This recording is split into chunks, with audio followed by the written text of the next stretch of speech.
Good evening, everyone. We're going to go ahead and get started with our post-race media availabilities. We are now joined by two members of our race-winning team, Walter Czarnecki, Vice Chairman of Team Penske, and Crew Chief of the number 22, Paul Wolfe. Gentlemen, not a bad way to start the playoffs. Walter, what does this mean for Team Penske to enter the playoffs with a win? And Paul, if you would just take us through those last few laps from your perspective. Thank you. Well, before I answer that question, on behalf of Team Penske, I want to dedicate this win and this race to the memory of a gentleman named Roy McCauley. Some of you may know Roy. Roy was with our organization for 20 years, started as a race engineer, was a crew chief for Ryan Newman, and then became our assembly shop manager in 2010 and served in that role until about 2 weeks ago when he passed away. So this one's for Roy McCauley on behalf of the whole team. But how does it get any better than this, to start the playoffs with a win? I was telling Joey in Victory Lane that I thought his experience really showed. He hung back. He had a great race car. We had three great race cars, as you saw. Blaney coming from the back to finish second, and Austin was strong all day long. I think he finished in the top 10 as well. But I think that Paul did a tremendous job, as he always does, making that call in the third stage to leave Joey out, and he can speak more about that. And then Joey did the rest, managing fuel until his crew chief said it's time to go, and he did. So that pretty well summarizes it. But a great team effort on behalf of Team Penske, and a great way to go to Watkins Glen next week. And Paul, if you would just take us through those last few laps from your perspective. Yeah, so like Walt had said, obviously there was came down to fuel mileage and what we were able to do throughout that stage.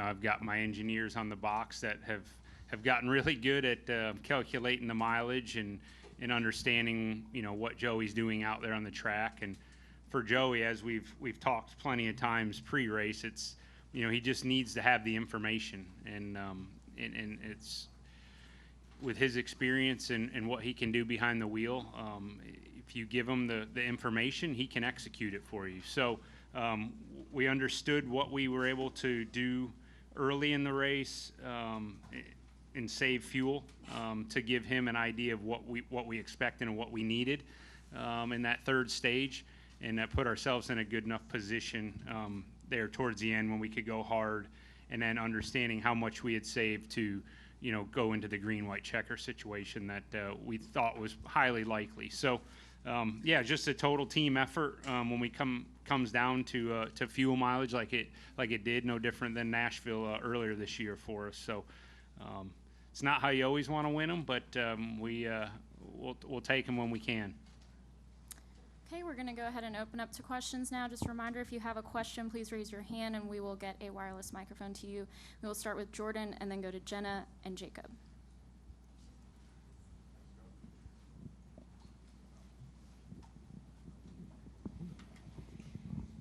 Jordan Bianchi, The Athletic. Questions for Paul. In that last restart there, you've got Logano in front, Blaney's right behind him. There was some radio communication about let's execute the plan here that we talked about earlier. What was that plan? Well, I think, as we come to these tracks, whether it's here or Daytona, Talladega, super speedway style racetracks where, a teammate is so important to being able to win like we did today or have good finishes. I think, we do a good job as a company, making sure everyone understands what the expectations and how things should play out at the end of the race. And I think all the drivers have their feedback of what they think it takes to win these races and what types of moves. And I think there's a lot of good dialogue pre-race, understanding that, we know we have fast cars and it comes down to the end of these races, it's highly likely that it's going to be some of our cars at the front of the field, and just making sure we've talked through a lot of scenarios that can happen to make sure we can execute it properly and make sure one Penske car wins the race. And I think it just goes back to the great teamwork and communication leading up to this. And this is questions for both of you. What is it about super speedway races in general that Penske is so strong in? I mean, typically, today's a perfect example. Blaney wins a stage, Cindric wins a stage, you guys win the race. But every single super speedway is just about, you guys are always in the mix. Why is that? Well, there's multiple reasons. I mean, one is the Ford Mustang right now. The aero package we have is, they're very fast on these style of racetracks. The downforce drag, where that level is on these cars. As you see, other Fords are fast. You kind of can look at qualifying and understand, when you see the Fords up front and qualifying. So these cars right now, the way our body is, lends to fast cars, and then like I said, you put experienced drivers and drivers that work really well together and communicate. And I mean, Austin's doesn't have nearly the experience that Joey and Ryan do, but I think the way they all work together and communicate and learn from one another, speeds that process up and makes it where all our guys are really good now.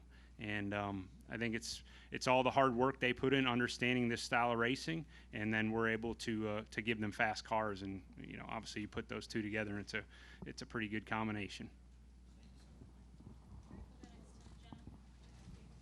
Jenna Fryer, AP. Paul, one of the first things that Joey said after the race was, hold on, let me read it back. When it is playoff time, it is our time.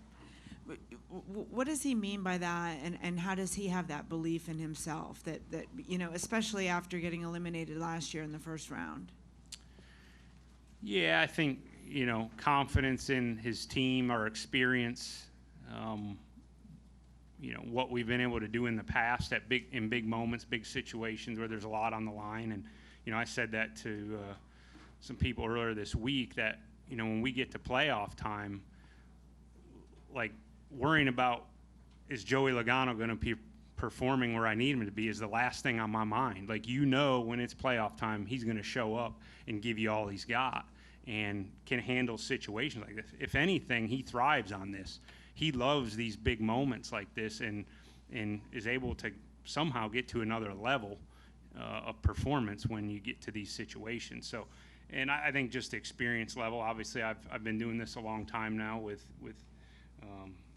him and then my experience prior with Brad. So we've been there, done that, and we know how to do it. So I think, there's teams that have more speed at times, but I think we take our experience and try to use that as our strength and move us through these playoffs. And I think it's very, very likely that we will continue to move on. I apologize, I gave the mic up already, so if you can't hear me. Do you guys talk about the opportunity he has to become the only active three-time champion? We haven't discussed that. No, no. We don't really talk a whole lot about stats. I guess maybe that's probably why we hadn't really thought about it or realized it maybe. Yep.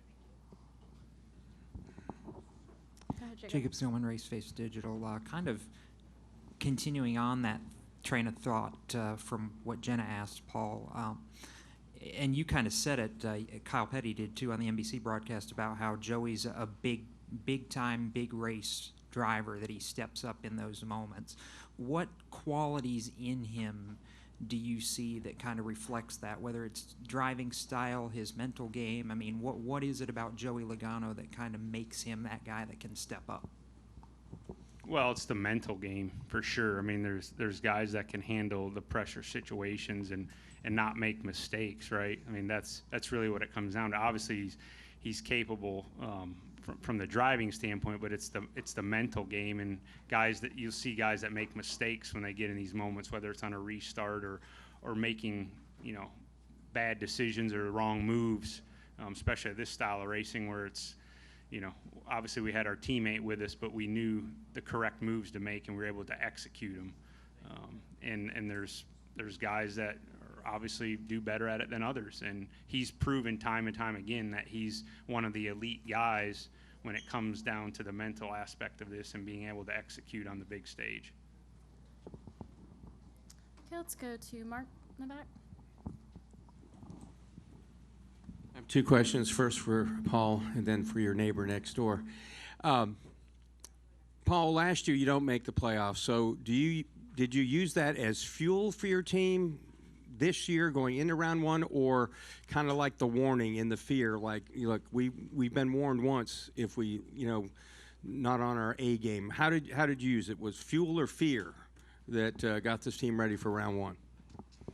Well, I mean, that's a good question. I don't know if I could say it's one or the other for sure. I think, a message, to the guys this week was, we're capable of doing this, but it's going to take everyone, almost perfect, right? Like no mistakes. And that's really what got us out so early last year. And obviously the wreck at Bristol, which was out of our control, but leading up to Bristol, we should have had ourselves in a better situation, right? You can always look at the last race, but it's what happened leading up to that, right? And I think, our goal was take it one race at a time, but make sure we're maximizing what we're capable of. And that may not be winning that day, right? That may not be the fastest pit stop on pit road, but understand what our goal is for the day, for the race, and make sure we maximize it. And then if we can do that in each race, then we could find ourselves into the next round. Obviously, it was nice to capitalize here. We knew this was a race we could win. We've shown the speed at this style of racetrack. Joey's shown he's capable. So you kind of take it race by race and understand your strengths and weaknesses and make sure you execute on those. And for the organization, Team Penske, you guys have so many big moments year after year, so many other motorsports programs that you have. What's it like to be involved in an organization that just has all these big moments all the time? It's all about the people. It's all about the Paul Wolfes and the Joey Loganos and the Will Powers and everybody else that is part of it. I think that from an organizational standpoint, we've tried to do our best to, first of all, bring the very best people into the organization. I mentioned Roy McCauley a little bit ago. Roy started with us 20 years ago. 20 years later, he was still with the company. And there are stories like that throughout the organization. It's building on that culture. It's building that teamwork. We don't change the starting lineup. Everybody knows what the expectations are. Because somebody has a bad race, we don't put them on the bench. We bring them back and go to the next game with that same mindset that we have an opportunity to win. If we feel, as Paul said, if we feel we can win a race, we'll do our best to do it. If we've got a third-place car, they realize that that's the expectation, and that's what they should do. So that's a pretty broad statement, but again, it's all part of the culture. Go to Bob Pockers. Bob Pockers, Fox Sports. I have one for each. First for Paul, just coming into the playoffs, you're 14th or 15th in regular season points. I mean, does it matter? Like, and did you feel like you have enough on the intermediates and Martinsville to get out of the third round if you get there, assuming you get there? Yeah, are you asking from a points perspective that I feel like we have enough points to No, I'm advance asking, our do you way? feel like you're strong enough? Oh, from a speed perspective? Yeah, I mean, I think the intermediates are for sure our weakness. But I think there's the way it mixes up, I think there's opportunity, and we've continued to try to find more speed at those tracks. I think we've closed the gap some. Am I going to sit here and say that we're going to have the best cars when we go to those tracks? No, but like I said before, we got to play to our strengths, and without mistakes, I think we have enough speed to make it, and that's really where we're at this point is, get into each round, minimize the mistakes, and get all we can each day, and I think we can do it. And Walt, what do you think your organization's chances are of sweeping both the IndyCar and Cup titles? Well, I think realistically, Bob, next week at Nashville, it's going to be an uphill climb. I mean, 33-point deficit, but look, we saw what happened at Milwaukee. So anything can happen. I'm not discounting Will. I think that Scotty is, if Palou starts the race, Scotty is automatically eliminated. But never say never. As far as this championship's concerned, this is a great way to start. We'll worry about Watkins Glen and go from there. Gentlemen, thanks so much for coming in, and congratulations. Thank you. Thank you.